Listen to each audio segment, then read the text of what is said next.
दोस्तों, आज मैं फिर से आप लोगों के लिए एक बहुत ही बढ़िया super natural crime thriller web series लेके आ गया हूँ। इस वेब सीरीज में हम देखेंगे चरणदासपुर नाम के एक गांव में एक एक करके कई सारे लोग मारे जाते हैं और डेड बॉडी में से किसी का धड़ गायब होता है तो किसी का पैर, और किसी का हाथ गायब होता है तो किसी का दिल, और किसी का सर गायब होता है तो किसी का चेहरा। आखिर ये सब कर कौन रहा है? और किसी तरीके से ये सारे मर्डर एक मशीन से कनेक्टेड होते हैं और कुछ लोगों के कहने के मुताबिक ये मशीन लोगों को वरदान देती है। मतलब जो भी आप उस मशीन से मांगोगे आपको वो मिल जाएगा, पर बदले में आपको भी उस मशीन को कुछ देना होगा। आखिर इस मशीन के पीछे कौन है और ये मशीन आखिरकार आई कहां से है, और ये सारा कुछ आपको इस वेब सीरीज को देखने के बाद ही पता चलेगा। इस वेब सीरीज में टोटल 8 एपिसोड हैं और इस वीडियो में हम पहले के 4 एपिसोड को एक्सप्लेन करने वाले हैं। और अभी स्क्रीन पे आपको जो डेट एंड टाइम दिख रहा है बिल्कुल उसी टाइम हम इसका सेकंड पार्ट अपलोड कर देंगे।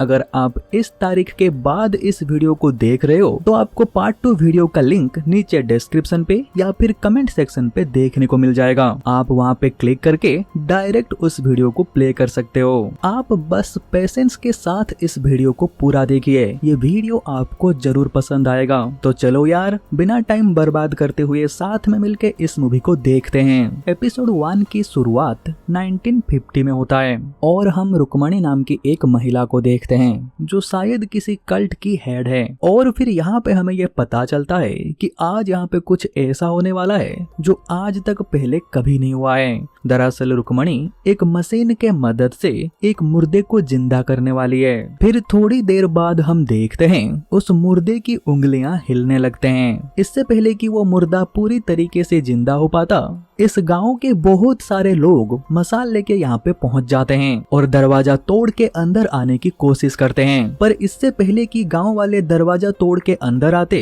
या फिर डेड बॉडी पूरी तरीके से जिंदा हो पाता, अचानक से हम देखते हैं कि कोई उस डेड बॉडी को जला देता है। और यहाँ पे ध्यान देने वाली बात यह है कि दरवाजा अभी तक खुला नहीं है, यानी कि गाँव वाले अभी तक अंदर नहीं आए हैं। यानी कि इन्हीं के कल्ट में से ही कोई है जिसने उस डेड बॉडी को जला दिया। पर वो कौन है इसके बारे में हमें यहाँ पे कुछ भी दिखाया नहीं जाता है। पर उस डेड बॉडी को जलते हुए देख रुक्मणी गुस्से में पागल हो जाती है और उसकी ये डेड बॉडी को फिर से जिंदा करने का सपना ही रह जाता है। और इससे पहले कि गांव वाले यहाँ पे अंदर आ जाते, वो उस मशीन को अपने साथ लेके यहाँ से भाग जाती है। फिर हम देखते हैं जैसे ही गांव वाले दरवाजा तोड़ के अंदर आते हैं, उस कल्ट मेंबर में से एक जार में पेट्रोल लेके वो उनके पास जाती है और फिर वो उस जार को नीचे पटक देती है, जिसके वजह से कुछ लोग यहाँ पे मारे जाते हैं। और इसी के साथ ये सीन यहीं पे कट हो जाता है और हम डायरेक्ट 1950 से प्रेजेंट टाइम में आ जाते हैं। और हम विक्रम नाम के एक पुलिस इंस्पेक्टर को देखते हैं जो कि अपने पिता के साथ दिल्ली से अपना होम टाउन यूपी में आ रहा होता है। हालांकि अभी वो किसी कारण बस सस्पेंडेड हैं और तभी उनके पास एक फोटोग्राफर आके बैठता है।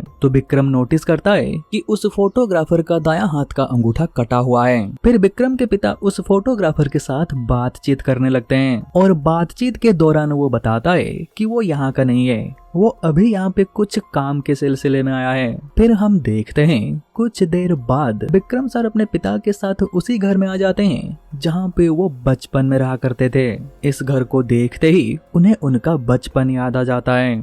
फिर हम एक फ्लैशबैक देखते हैं। दरअसल विक्रम का एक बड़ा भाई भी था। एक दिन ये दोनों अपने गली में साइकिल चला रहे थे, तभी इनका एक्सीडेंट हो जाता है और इस एक्सीडेंट में बड़ा भाई बुरी तरीके से जख्मी हो जाता है। जल्द से जल्द उसे अस्पताल तो ले जाया जाता है, पर डॉक्टर उसे बचा नहीं पाते हैं। पर विक्रम की माँ ये सच मानने से इनकार कर देती है और वो अपने पड़ोसन के साथ मिलके अपने बड़े बेटे को कहीं ले जाने लगती है। पर जाते जाते वो ये बार बार कह रही होती है कि मेरे बेटे को सिर्फ वही जिंदा कर सकती हैं, हमें जल्द से जल्द वहां पहुंचना होगा। आखिर ये किसकी बात कर रही है इसके बारे में हमें बाद में पता चलेगा। और दोस्तों उसी दिन के बाद विक्रम की माँ आज तक लापता है। फिर हम देखते हैं वही फोटोग्राफर चुपके से सुजय और विजय का जासूसी कर रहा होता है। दरअसल आज रात वो दोनों भाई सीएम के पर्सनल सेक्रेटरी के साथ एक मीटिंग रखे हुए होते हैं और इस मीटिंग में वो उन्हें ढेर सारे पैसे दे रहे होते हैं और वो फोटोग्राफर इस मौके का फायदा उठा के कुछ फोटो क्लिक कर लेता है। और ठीक उसी टाइम उन दोनों भाइयों में से किसी एक की नजर उसके ऊपर पड़ता है और वो लोग उस फोटोग्राफर को पकड़ने के लिए उसके पीछे भागते हैं, पर वो किसी तरीके से इन सब से जान बचाने में कामयाब हो जाता है और ये सीन यहीं पे कट हो जाता है। फिर अगले दिन हम देखते हैं जब विक्रम के पिता नदी में नहा रहे होते हैं तब उसी फोटोग्राफर का कटा हुआ सर तैरते हुए उनके पास आता है और यहाँ पे हम देखते हैं उस बंदे के कटे हुए सर के साथ उसके हाथों और पैरों को बहुत अजीब तरीके से सिल दिया गया है और उसके माथे पे कुछ अजीब सा निशान भी बना हुआ है। तो ये सब देख के विक्रम के पिता बहुत डर जाते हैं। तो विक्रम अपने पिता को संभालता है और अपने ऐसे जो दोस्त के साथ उन्हें घर भेज देता है। फिर उस कटे हुए सर पे उस निशान को देख के विक्रम को कुछ याद आता है। फिर रात को जब वो घर वापस आता है तो वो एक बक्से के अंदर से एक पर्स निकालता है और उस पर्स के अंदर हम एक सिक्के को देख रहे हैं। दरअसल उस सिक्के में बिल्कुल उसी तरीके का निशान बना हुआ है जैसा हमने उस कटे हुए सर के माथे पे देखा था। दरअसल ये पर्स किसी और की नहीं विक्रम की माँ की है। जब वो अचानक से कहीं चली गई तब इन्होंने पुलिस कंप्लेन किया था और पुलिस इन्वेस्टिगेशन के दौरान वो तो पुलिस को नहीं मिली पर उनका पर्स मिल गया था और ये सिक्का उसी पर्स के अंदर था। फिर अगले दिन हम अनन्या भारद्वाज नाम के एक फीमेल पॉलिटिशियन को देखते हैं जो कि इस साल एमएलए पोस्ट के लिए चुनाव लड़ने वाली हैं। दरअसल पहले सीट उनके पति को मिलने वाला था पर एक एक्सीडेंट के चलते उनके पति अभी अपाहिज हो गए हैं। फिर दूसरी तरफ हम देखते हैं ऐसे जो प्रमोद को उस फोटोग्राफर के लैपटॉप से कुछ फोटोज मिलते हैं। दरअसल ये वही फोटोज हैं जिन्हें वो कल रात क्लिक किया था। फिर थोड़ी देर बाद प्रमोद जब विक्रम को इसके बारे में बताता है तब वो देखते हैं कि लैपटॉप से वो फोटोज डिलीट हो चुके हैं। तो इस मामले के गंभीरता को देखते हुए प्रमोद विक्रम से कहता है कि भाई तू इस केस से दूर ही रहे क्योंकि ये एक हाई प्रोफाइल केस है, इसमें जान जाने का भी खतरा हो सकता है। फिर थोड़ी देर बाद उसे ये पता चलता है कि उस फोटोग्राफर का घर इसी चरणदासपुर में ही है, पर आपको याद होगा उसने ट्रेन में इन्हें कहा था कि वो यहाँ पे सिर्फ काम के लिए आता है, यानी कि वो उस टाइम इन दोनों से झूठ कह रहा था। फिर विक्रम उस फोटोग्राफर के घर के एड्रेस पे जाता है और आसपास के पड़ोसियों से चालाकी से पूछताछ भी करता है और इसी दौरान उसे ये पता चलता है कि उस फोटोग्राफर का निकनेम बबलू था। इस बबलू नाम को सुनने के बाद विक्रम को कुछ याद आता है और यहाँ पे हमें ये पता चलता है कि उस रात विक्रम की माँ अपनी जिस पड़ोसी के साथ गई थी बबलू उन्हीं का बेटा है। फिर दूसरी तरफ हम अनन्या भारद्वाज को देखते हैं जो कि मीडिया में ये चलवाती है कि उस फोटोग्राफर को सुजय और विजय ने मारा है और मीडिया के इस प्रेशर को और बढ़ाने के लिए वो सबसे पहले पुलिस के द्वारा सुजय और विजय को उठवा लेती है और सुजय विजय के छोटे भाई बंटी के पास एक खबर पहुंचा देती है कि इन दोनों का एनकाउंटर होने वाला है। तो ये बात सुनते ही बंटी उन दोनों को बचाने के लिए पहुंच जाता है और चिल्ला चिल्ला के उन दोनों को बता देता है कि भाई आज आपका एनकाउंटर होने वाला है। तो इसी चलती गाड़ी में फायरिंग होता है और इसी फायरिंग के दौरान एक पुलिस कांस्टेबल मारा जाता है और सुजय विजय पुलिस के चंगुल से बच के भाग जाते हैं और ये बात भी मीडिया में आ जाता है, यानी कि अब सुजय विजय बुरी तरीके से फंस चुके हैं। जनता के आक्रोश को देखते हुए इस केस को सीआईबी को ट्रांसफर कर दिया जाता है और इस केस को लीड करती हैं सीआईबी ऑफिसर रिया। और दूसरी तरफ हम देखते हैं विक्रम अपने दोस्त प्रमोद के साथ मिलके उस घर में जाते हैं जहाँ पे बबलू बचपन में अपने माता पिता के साथ रहा करता था और यहाँ पे उन्हें बबलू का बैग भी दिख जाता है और तभी उनकी नजर जमीन पे पड़े हुए बहुत सारे खून के ऊपर जाता है। इस सब को देख के ये समझ जाते हैं कि बबलू का मर्डर यहीं पे किया गया है, पर ये बात ये समझ नहीं पा रहे होते हैं कि आखिर उसके धड़ के साथ क्या हुआ। और फिर ये सीन यहीं पे कट हो जाता है और हम बबलू की धड़ को देखते हैं। दरअसल कोई तो है जो उसके धड़ को अपने साथ ले गया है और तभी कैमरा एंगल थोड़ा सा शिफ्ट होता है और हम उस मशीन को देखते हैं। दोस्तों ये वही मशीन है जिसे हमने इस वेब सीरीज के शुरुआत में देखा था और इसी के साथ एपिसोड 1 यहीं पे खत्म हो जाता है। एपिसोड 2 प्रेजेंट टाइम से 7 साल पहले शुरू होता है। दरअसल इस दौरान सुजय और विजय कुछ कांड करके एक जगह पे छुप गए होते हैं और उस एरिया का बाहुबली प्रताप सिंह उन दोनों को जान से मारने के लिए ढूंढ रहा होता है। एक दिन विजय जब खाना लाने के लिए बाहर जाता है तब उस बाहुबली के लोग उसे देख लेते हैं और वो तुरंत बाहुबली प्रताप को कॉल करके इसके बारे में बता देते हैं और प्रताप उन्हें ऑर्डर देता है कि उसे फॉलो करो और उसके साथ साथ उसके भाई को भी जान से मार डालो। तो बाहुबली प्रताप के लोग चुपचाप उसे फॉलो करते हैं। पर इधर बाहुबली प्रताप के घर में जो नौकर था वो ये बात सुन लेता है और वो सीधा इसके बारे में सुजय और विजय की माँ को बता देता है और अपने दोनों बेटों की जान को खतरे में देखते हुए वो सीधा किसी से मिलने चली जाती है। तो वो उसकी प्रार्थना को सुनते हैं और उसे एक सिक्का देते हैं। फिर रात को हम देखते हैं बाहुबली प्रताप के लोग सुजय और विजय के ऊपर हमला कर देते हैं और उन दोनों भाइयों को पकड़ लेते हैं और इधर उनकी माँ उस सिक्के को लेके एक आदमी से मिलने जाते हैं और उस आदमी के पास वही मशीन होता है जिसे हमने एपिसोड 1 के शुरुआत में देखा था। और फिर हम देखते हैं उन्हें जो सिक्का मिला था वो उसे उस मशीन के अंदर डाल देते हैं और एक वरदान मांगते हैं कि उनकी दोनों बेटों की जान बच जाए और उनके दुश्मन मारे जाएं। इतना कहने के बाद वो अपने दायां हाथ का अंगूठा उस मशीन के अंदर डाल देते हैं और फिर वो बंदा एक बटन दबाता है और इनका अंगूठा कट के उस मशीन के अंदर रह जाता है और इसी के साथ उस मशीन में बहुत सारे लाइट जलने लगते हैं। इसका मतलब यह है कि उन्हें उनका वरदान मिल चुका है। और दूसरी तरफ हम देखते हैं बाहुबली के लोग जो कि उन दोनों भाइयों को बिल्कुल पकड़ चुके होते हैं और थोड़ी देर में उन्हें मारने ही वाले होते हैं, पर अचानक से कहीं से बहुत सारे मधुमक्खियां उन सब के ऊपर हमला कर देती हैं। और यहाँ पे ध्यान देने वाली बात यह है कि वो मधुमक्खियां इन दोनों भाइयों को कुछ भी नहीं करती हैं, सिर्फ उनके एनिमीज को काटती हैं। और इसी मौके का फायदा उठा के ये दोनों भाई इन सब को जान से मार डालते हैं। और दूसरी तरफ हम बाहुबली प्रताप को देखते हैं जो कि खाना खाते हुए ही मर जाता है क्योंकि खाना उसके गले में अटक जाता है और वो सांस नहीं ले पाता है। दोस्तों इन सब चीजों को देखने के बाद ये तो यकीन हो जाता है कि वो मशीन सच में वरदान देती है। फिर ये सीन यहीं पे कट हो जाता है और हम वापस प्रेजेंट टाइमलाइन में आ जाते हैं।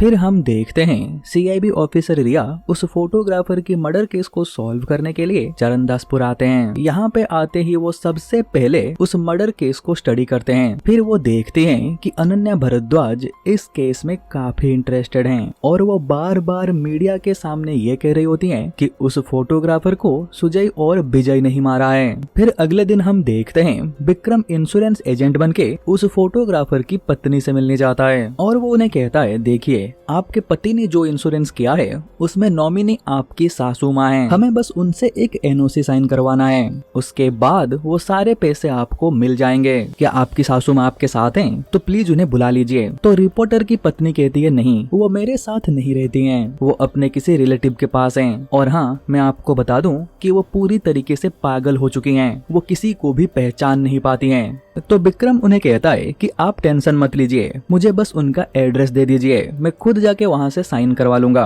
फिर ये सीन यहीं पे कट हो जाता है। फिर हम देखते हैं सुजय और विजय की माँ फिर से उनसे मिलने जाती है जिन्होंने उसे 7 साल पहले एक सिक्का दिया था। इस बार वो फिर से उनके सामने गिड़गिड़ाती है और उन्हें एक और सिक्का देने के लिए कहती है। सामने से वही सेम जवाब आता है कि सिक्का तो तुम्हें मिल जाएगा पर तुम्हें इसका मोल चुकाना होगा। दोस्तों यहाँ पे हम एक महिला को देखते हैं जिसे हमने 7 साल पहले भी देखा था। मैं इसके बारे में आपको थोड़ा सा बता देता हूँ। दरअसल ये गूंगी है, ये बोल नहीं पाती है पर हाँ ये सुन पाती है। आप इस महिला को याद रखिएगा क्योंकि आगे इस वेब सीरीज में इसका भी थोड़ा इम्पोर्टेंट भूमिका है। फिर ये सीन यहीं पे कट हो जाता है और दूसरी तरफ हम देखते हैं सीआईबी ऑफिसर रिया अनन्या से मिलने उसके घर जाते हैं। पर इस टाइम अनन्या भारद्वाज अपने कैंपेन मैनेजर वेंकट के साथ कहीं बाहर जा रही होती हैं। तो वो रिया से कहती हैं कि अभी वो थोड़ा बिजी हैं, आप एक काम कीजिए, शाम को आ जाइए, हम आराम से बैठ के बात करेंगे। तो सीआईबी ऑफिसर रिया कहती है कि मैं आपका ज्यादा टाइम नहीं लूंगी और अनन्या भारद्वाज इस बात के लिए राजी हो जाती है। फिर ये दोनों गाड़ी में बैठ जाते हैं, पर वेंकट को रिया दूसरी गाड़ी में बैठने के लिए कहती है। दरअसल बात यह है कि जिस रात उस फोटोग्राफर का मर्डर हुआ, उस रात मरने से पहले आखिरी बार उसने जिससे बात किया था वो एक अननोन नंबर था और वो नंबर इसी इलाके का था। तो अनन्या कहती है, देखो यहाँ पे बहुत सारे घर हैं, पर आपको ऐसा क्यों लग रहा है कि उस फोटोग्राफर को आखिरी कॉल मैंने किया था? और तभी हम देखते हैं अनन्या भारद्वाज का ड्राइवर गाड़ी को मेन रोड से दूसरी तरफ ले जाता है। अनन्या जब उससे इसके बारे में पूछते हैं तो वो ड्राइवर रोते हुए कहता है, दरअसल विजय उसके घर आया था और उसे धमकी दिया कि अगर तुमने अनन्या भारद्वाज को हमारे पास नहीं लाया तो हम तुम्हारे बेटी को उठा ले जाएंगे और मैडम जी हमें माफ कर दीजिएगा, मुझे मजबूरन ये करना पड़ रहा है। पर तभी अचानक से इनकी गाड़ी के सामने विजय आ जाता है, पर वो अकेला नहीं आया होता है, वो अपने साथ कुछ गुंडों को भी लाया होता है। तो ये सब देखते हुए अनन्या अपने पर्स से एक चाकू निकालती है और विजय जब उसे घसीटते हुए ले जा रहा होता है तब वो उस चाकू से उसके ऊपर हमला कर देती है। और दूसरी तरफ सीआईबी ऑफिसर रिया उन गुंडों को एक एक करके बुरी तरीके से मार रही होती है। तभी उसके सामने एक बच्ची आ जाती है जिसे गोली लगी होती है। दरअसल दोस्तों ये छोटी बच्ची असल में यहाँ पे नहीं है, दरअसल ये सीआईबी ऑफिसर रिया की एक ट्रॉमा है जो अभी उसे दिखाई दे रही है। एक गुंडा डंडे से उनके सर पे जोर से मारता है जिसके चलते सीआईबी ऑफिसर बेहोश हो जाती हैं। और दूसरी तरफ हम देखते हैं अनन्या भारद्वाज उस चाकू से विजय को थोड़ा जख्मी करके अपने ड्राइवर के साथ यहाँ से चली जाती है। फिर ये सीन यहीं पे कट हो जाता है और दूसरी तरफ हम देखते हैं उस फोटोग्राफर की पत्नी से विक्रम ने जो एड्रेस लिया था वो वहाँ पे पहुँच जाता है और वहाँ पे उसे उस फोटोग्राफर की माँ मिल जाती है, पर उनकी मेंटल कंडीशन बिल्कुल भी ठीक नहीं होता है। दोस्तों मैं आपको याद दिला दूं कि ये वही औरत है जो उस रात विक्रम की माँ के साथ गई थी।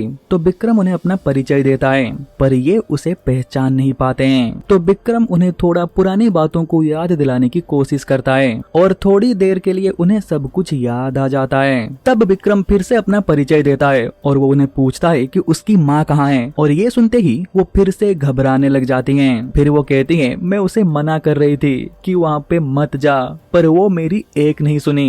पर तुम्हारी माँ को ये हमेशा लगता था कि वो वरदान तुम्हारे मरे हुए भाई को भी जिंदा कर सकता है। फिर मेरे आंखों के सामने ही शैतान ने उसकी उंगली काट दी। वो शैतान वरुणा के जंगल में रहता है। वो लोग मुझे भी मारने वाले थे पर पता नहीं मैं कैसे जिंदा बच गई। बस इतना कहने के बाद वो फिर से सब कुछ भूल जाती हैं। तो विक्रम यहाँ से सीधा वरुणा के जंगल की तरफ निकल जाता है और दूसरी तरफ हम देखते हैं फिर ये कांड हो जाने के बाद विजय सुजय को सब कुछ बता देता है और सुजय को जब ये पता चलता है कि ये एक सीआईबी ऑफिसर है तो वो और टेंशन में आ जाता है और तभी वो डिसाइड करता है कि फिर से वरदान लेने का समय आ गया है। फिर वो सीआईबी ऑफिसर रिया की हाथ पैर बांध के उसे डिक्की में डाल के अपने साथ जंगल में ले जाने लगते हैं। फिर हम देखते हैं वो गाँव से बिरजू नाम के एक बंदे को भी उठा लेते हैं। दरअसल बिरजू उनके लिए काम करता है तो वो बिरजू को बताते हैं कि देखो तुम्हें वरदान मांगना होगा पर इसके लिए तुम्हें तुम्हारा दायां हाथ का अंगूठा कुर्बान करना होगा।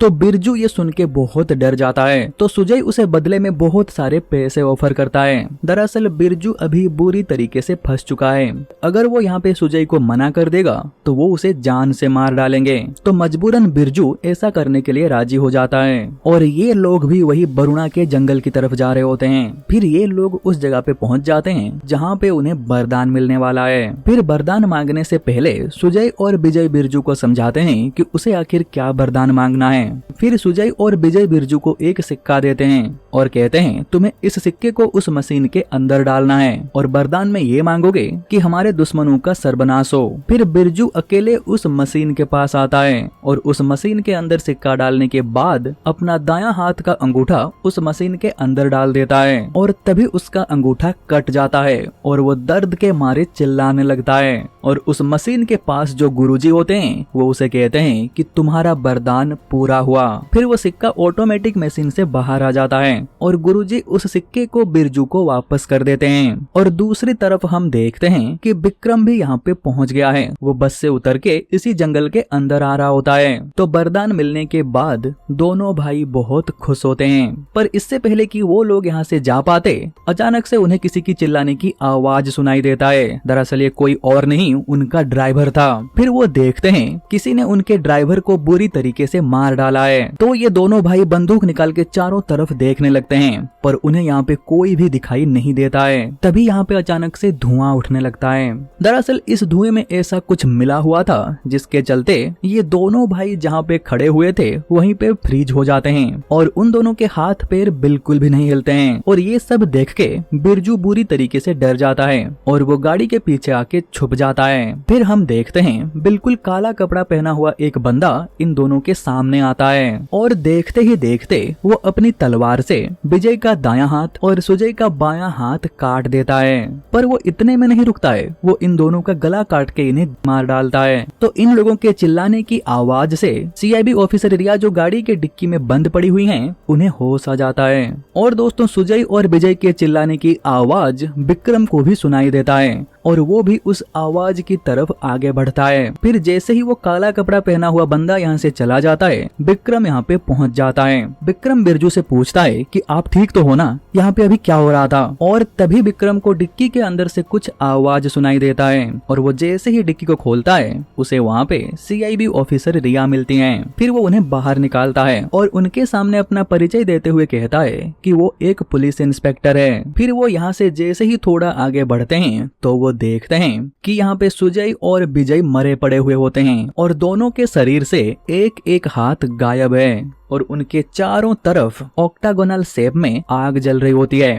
और इसी के साथ एपिसोड 2 यहीं पे खत्म हो जाता है। फिर 3 नंबर एपिसोड की शुरुआत में हम देखते हैं कि वहाँ पे पुलिस आ चुकी होती है और उन डेड बॉडीज को यहाँ से शिफ्ट किया जा रहा होता है। फिर विक्रम उस खंडर के अंदर जाने का सोचता है। दरअसल वो ये देखना चाहता है कि ये जगह कौन सी है और इस खंडर के अंदर है क्या। फिर वो जैसे ही थोड़ा खंडर के अंदर चला जाता है, टॉर्च काम करना बंद कर देता है। फिर वो अपने पॉकेट से माचिस निकाल के उसे जलाता है ताकि वो उस रोशनी के मदद से ये देख सके कि आगे क्या है। और तभी उसकी नजर दीवार पे बनी हुई इंसान की एक अजीब सी प्रतिमा के ऊपर पड़ता है। बस इतना देखने के बाद वो उस खंडर से बाहर आ जाता है। फिर ये सीन यहीं पे कट हो जाता है। फिर हम देखते हैं रिया बिरजू से पूछताछ कर रही होती है। दरअसल वो ये जानना चाहती है कि कल रात असल में क्या हुआ था। तो वो पुलिस को सब सच बता देता है कि दरअसल उसे सुजय और विजय अपने साथ इसलिए ले गए थे ताकि वो उनके लिए वरदान मांग सके और उसने वैसा ही किया। उन्होंने मुझे एक सिक्का दिया जिसे मैंने उस मशीन के अंदर डाला और उनके लिए वरदान मांगा कि उनके शत्रुओं का विनाश हो और उस वरदान के बदले मुझे मेरा अंगूठा देना पड़ा। और फिर हम जैसे ही वहाँ से वापस आ रहे थे तभी वहाँ पे एक बंदा आ गया जिसके हाथ में एक तलवार था। ये सब देख के मैं डर गया और गाड़ी के पीछे छुप गया और फिर उसने उन दोनों को कैसे मारा इसके बारे में मुझे कुछ भी पता नहीं है। फिर सीआईबी ऑफिसर रिया विक्रम से भी पूछताछ करते हैं। दरअसल वो ये जानना चाहती हैं उस टाइम विक्रम जंगल में क्या कर रहा था। तो विक्रम उन्हें सब कुछ बता देता है कि वो कैसे एक एक इंफॉर्मेशन को जोड़ते हुए उस जंगल में पहुंचा था। और दोस्तों यहाँ पे हमें ये पता चलता है कि अनन्या भारद्वाज विक्रम को पहले से ही जानती है। दरअसल अनन्या भारद्वाज की छोटी बहन कविता भारद्वाज विक्रम की गर्लफ्रेंड है, पर एक एक्सीडेंट के चलते कविता भारद्वाज अभी कोमा में है और उसकी ट्रीटमेंट दिल्ली के एक बड़े अस्पताल में हो रही है। फिर विक्रम सीआईबी ऑफिसर रिया के सामने एक प्रस्ताव रखता है कि देखिए मैं यहाँ का लोकल हूँ और फिलहाल सस्पेंड चल रहा हूँ। अगर आप चाहें तो मैं आपको इस केस में मदद कर सकता हूँ। क्योंकि विक्रम यहाँ का लोकल है इसीलिए रिया उसके प्रस्ताव में राजी हो जाती है। फिर उसी टाइम हम देखते हैं कि कोई शास्त्री जी रिया से मिलने पुलिस स्टेशन आते हैं और फिर वो खुद के बारे में बताते हुए ये कहते हैं कि वो एक शैडो वर्शिपर हैं और मैं पिछले 38 सालों से कई सारे लोगों को यह विद्या सिखाते आ रहा हूँ। दरअसल हर इंसान का छाया उस इंसान के बारे में बहुत कुछ बताता है और आज सुबह ही मैंने अपने घर में एक हत्यारे की छाया देखा। इसका मतलब ये है कि मैं जल्द ही मरने वाला हूँ। फिर रिया कहती है, शास्त्री जी आपको ऐसा क्यों लग रहा है कि आप मरने वाले हैं? फिर शास्त्री जी रिया को बताते हैं कि मेरा एक दोस्त है जिसे यहाँ के लोग जिमी खान नाम से जानते हैं। दरअसल पिछले कुछ दिनों में जो हत्याएं हो रही है वो उनके ऊपर अध्ययन कर रहा है और उसका कहना यह है कि अगला खून किसी गुरु का होगा। और तभी पुलिस स्टेशन में शास्त्री जी की पत्नी आ जाती हैं और वो शास्त्री जी को कहती हैं कि मैंने आपको बताया था ना कि आप इसके बारे में किसी को नहीं बताओगे, तो फिर आप यहाँ क्यों आ गए? आप जल्दी से मेरे साथ घर चलिए, हमारा बेटा अभी तक खाना नहीं खाया है। फिर ये दोनों पति पत्नी यहाँ से चले जाते हैं और हम देखते हैं रिया शास्त्री जी की बात को इग्नोर नहीं करती है। वो विक्रम को इस बात को वेरीफाई करने के लिए कहती है। इसीलिए विक्रम सबसे पहले जिमी खान से मिलने जाता है। पहले तो जिमी खान विक्रम के साथ उन हत्याओं से रिलेटेड बात करने से मना कर देता है, पर विक्रम भी हार नहीं मानता है। वो देखता है कि जिमी खान जिस घर में रह रहा है वहाँ पे इलेक्ट्रिसिटी को लेके कुछ प्रॉब्लम चल रहा है। फिर विक्रम अनन्या भारद्वाज की मदद से उस इलेक्ट्रिसिटी प्रॉब्लम को सॉल्व कर देता है और तब जाके जिमी खान विक्रम से बात करने के लिए राजी होते हैं। और फिर वो विक्रम को बताता है कि एक दिन छत मरम्मत करते टाइम मुझे मेरे दादाजी के द्वारा लिखे हुए कुछ नोट्स मिले। उन्हें अच्छे से अध्ययन करने के बाद मुझे पता चला कि 1950 में भी बिल्कुल ऐसे ही लोगों के मर्डर्स हो रहे थे और मेरे दादाजी उन मर्डर्स का जांच कर रहे थे। उनके नोट्स के हिसाब से ये एक कल्ट है। इस कल्ट का सिंबल है एक मंडल और इस मंडल में टोटल 8 भुजाएं हैं और यहाँ पे 8 विधि लिखी हुई हैं। इन विधियों के हिसाब से एक एक मर्डर होते रहेंगे और ये मर्डर्स तब तक होंगे जब तक वो कल्ट जो चाह रहा है उसे वो मिल नहीं जाता। और अब तक जितना मैं डिकोड कर पाया हूँ अगला मर्डर किसी गुरु का होने वाला है। फिर ये सीन यहीं पे कट हो जाता है और दूसरी तरफ हम देखते हैं पिछले 8 साल से गायब हुआ बिरजू का बेटा अचानक से घर वापस आ जाता है। सीआईबी ऑफिसर रिया को जब इसके बारे में पता चलता है वो सीधा बिरजू के पास जाते हैं और उसे कहते हैं कि एक लड़का आया है जो लोगों को ये कह रहा है कि वो तुम्हारा खोया हुआ बेटा है। तो ये बात सुनते ही बिरजू बहुत खुश हो जाता है और कहता है, हाँ मैडम जी, वो मेरा ही बेटा है, 8 साल पहले खो गया था। फिर रिया बिरजू से कहती है, मुझे सब सच बताओ कि असल में उस रात तुमने क्या वरदान मांगा था। अगर तुमने फिर से मुझसे झूठ कहा तो मैं तुम्हारे बेटे को फ्रॉड के इल्जाम में अरेस्ट कर लूंगी। फिर बिरजू को मजबूरन सब सच बताना पड़ता है और यहाँ पे हमें ये पता चलता है कि उस रात बिरजू वरदान में ये मांगा था कि उसका खोया हुआ बेटा वापस आ जाए। दरअसल उसने सुजय और विजय के लिए कुछ भी नहीं मांगा था। फिर हम देखते हैं सीआईबी ऑफिसर रिया शास्त्री जी के आस पड़ोस में उनके बारे में पूछताछ करती हैं। इस दौरान उन्हें ये पता चलता है कि वो दोनों पति पत्नी घर में अकेले रहते हैं। उनका एक बेटा भी था पर कुछ साल पहले एक एक्सीडेंट में वो मारा गया। ये सुन के रिया को थोड़ा अजीब लगता है क्योंकि आज सुबह ही शास्त्री जी की पत्नी पुलिस स्टेशन में ये कह रही थी कि उनका बेटा अभी तक खाना नहीं खाया है। अगर कोई मर चुका है तो वो भला खाना कैसे खा सकता है। फिर शाम को रिया अपने कुछ ऑफिसर्स के साथ शास्त्री जी से मिलने आती हैं, पर वो बाकी ऑफिसर्स कार में ही रुकते हैं और रिया अकेले घर के अंदर जाती हैं। तो शास्त्री जी रिया को बैठने के लिए कहते हैं। रिया यहाँ पे नोटिस करती हैं कि इस घर के अंदर सिर्फ 1-2 लाइट ही जल रहे थे, बाकी सब बंद पड़े हुए थे। रिया जब इसके बारे में शास्त्री जी से पूछती हैं तो वो कहते हैं कि उनके बेटे को ज्यादा लाइट पसंद नहीं है और तभी वो एक खाली चेयर की तरफ देखते हैं और एज एन ऑडियंस हम देखते हैं कि वो चेयर अपने आप हिल रहा था। इसका मतलब यह है कि इनका बेटा तो मर चुका है पर उसकी आत्मा अभी भी यहीं पे है। फिर शास्त्री जी की पत्नी इन दोनों के लिए चाय लेके आती हैं। फिर ये दोनों चाय पीते पीते बात कर ही रहे होते हैं, तभी अचानक से शास्त्री जी किसी छाया को देखते हैं और वो अचानक से नीचे गिर जाते हैं। पर नीचे गिरते वक्त उनका सर टेबल पे टकराता है। रिया ये देख के शॉक हो जाती हैं। वो शास्त्री जी को उठाने की कोशिश करती हैं पर वो नहीं उठते हैं। फिर रिया जोर जोर से शास्त्री जी की पत्नी को बुलाती हैं पर सामने से कोई भी जवाब नहीं आता है। फिर रिया उन्हें ढूंढते हुए फर्स्ट फ्लोर में जाती हैं। तब वो देखती हैं कि शास्त्री जी की पत्नी पूजा घर में चुपचाप बैठी हुई होती है, पर थोड़ा और पास जाके देखने पर यह पता चलता है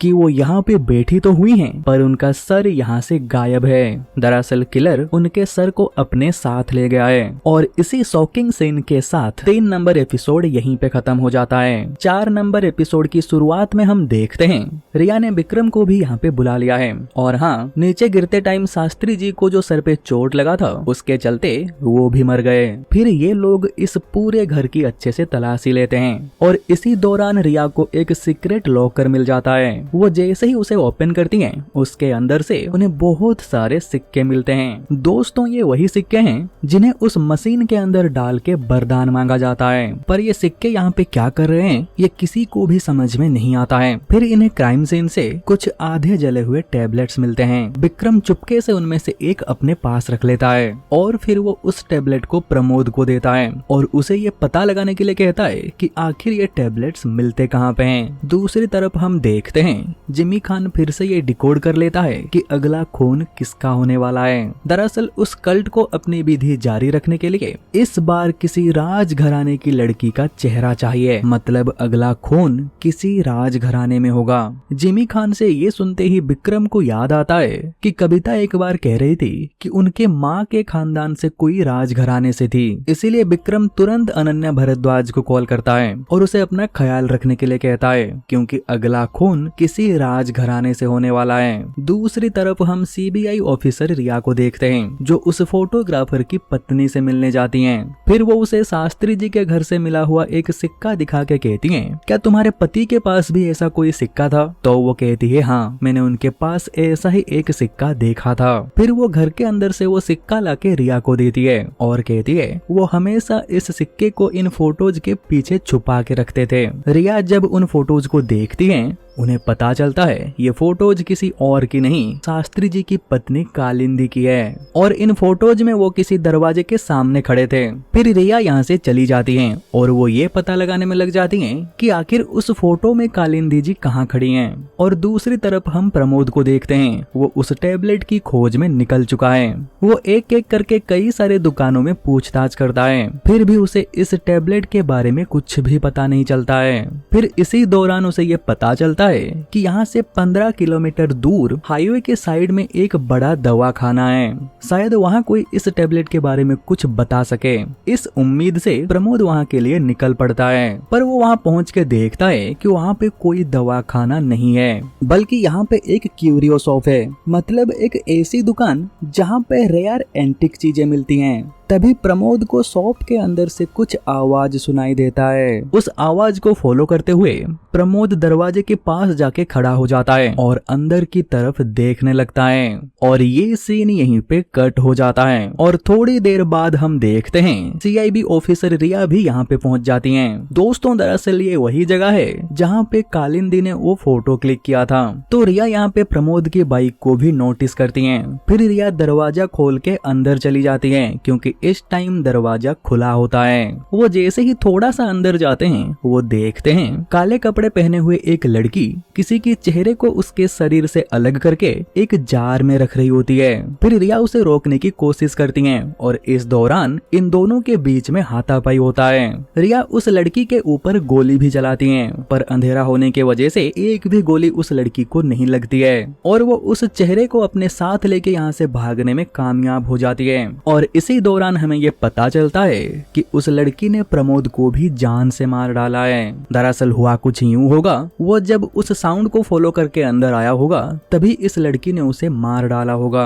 विक्रम को जैसे ही इस सब के बारे में पता चलता है वो तुरंत उस जगह पे पहुंच जाता है और अपने बचपन के दोस्त को मरा हुआ देख के फूट फूट के रोने लगता है और ये सीन यहीं पे कट हो जाता है। और दूसरी तरफ हम देखते हैं कि किसी एक जगह पे कोई तो है जो सभी बॉडी पार्ट्स को एक दूसरे के साथ सिल रहा होता है और वो लड़की उस चेहरे को भी लेके उसके पास पहुंचा देती है, यानी कि अब वो उस चेहरे को भी सिलने वाला है। और इसी के साथ ये 4 नंबर एपिसोड यहीं पे खत्म हो जाता है। दोस्तों, स्क्रीन पे आपको जो तारीख दिख रहा है उस दिन आपको इस वेब सीरीज के आखिरी के 4 एपिसोड का एक्सप्लेनेशन वीडियो मिल जाएगा। तो वीडियो को खत्म करने से पहले मैं बस इतना कहूंगा कि अगर आपने अभी तक मुझे सब्सक्राइब नहीं किया है तो सब्सक्राइब कर दीजिए। तो जल्द ही मिलते हैं पार्ट 2 वीडियो के साथ, तब तक के लिए बाय बाय।